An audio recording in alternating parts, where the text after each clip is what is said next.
સિદ્ધપુર રુદ્ર મહાલયના 45 વર્ષ પુનઃ પ્રાગટ્ય દિવસ નિમિત્તે પૂજા આરતી કરાઈ।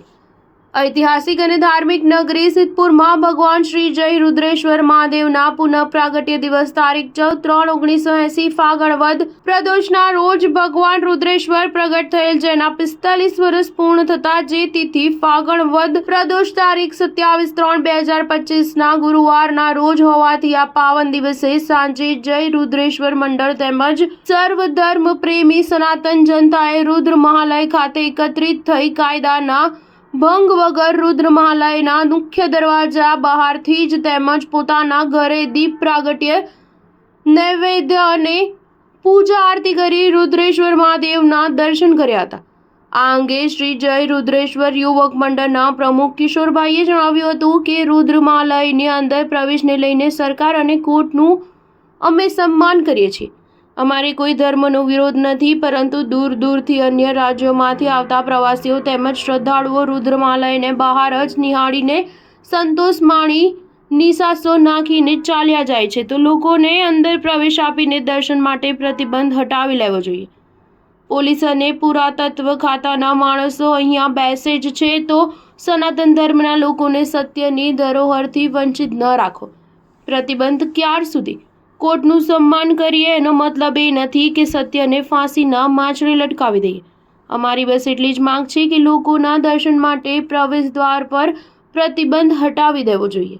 સ્ટાર ન્યૂઝ 7 હંમેશા સચ્ચાઈની સાથે। અમારી અસ્મિતા, આપણો સૌનું ગૌરવ અને આપણો સાંસ્કૃતિક વારસો એટલે રુદ્ર મહાલય। અમે સૌ અવધિત સહજ બ્રાહ્મણ તરીકે ઓળખાઈ છે રુદ્ર મહાલના હિસાબે। આ અમારી અસ્મિતા છે। મુલાદેવ સોલંકી અને સિદ્ધરાજસિંહ સોલંકીએ આ રુદ્ર મહાલનું ભવ્ય શિવાલય સરસ્વતીના કિનારે બનાવ્યું। કાળક્રમે યવનોએ એના પર હુમલો કર્યો અને એને ધ્વસ્ત કર્યો। એના ભગ્ન અવશેષો આજે પણ વિદ્યમાન છે, જે बतावे थे खंडर इतना महान है तो उनकी संस्कृति कितनी महान होगी। खंडर भव्य है तो उसकी संस्कृति कितनी महान होगी। રુદ્ર મહાલય એ ભગવાનની 16 કલાનું સુંદર નિરૂપણ થયેલું મહાલય હતું। 1980ની સાલમાં થોડો સંઘર્ષ થયો, સત્ય બહાર આવ્યું અને ભગવાન રુદ્રેશ્વરનું પ્રાગટ્ય થયું।